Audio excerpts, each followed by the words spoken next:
Aquestes bosses de l'arròs solidari de moment són per l'Hospital del Mar, perquè aquest any ens han estat molt atents a tot el que els hem necessitat i per donar-los les gràcies. Igualment després ho fem amb d'altres hospitals o amb d'altres d'allò que també ho necessiten i no és que ho necessitin, és un agraïment de tot el que han fet per nosaltres.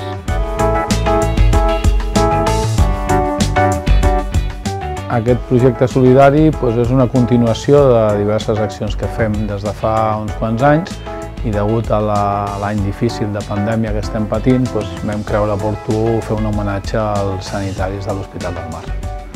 Crec que és una petita aportació amb un granet d'arròs que significa una mica d'esperança perquè això es torni a normalitzar.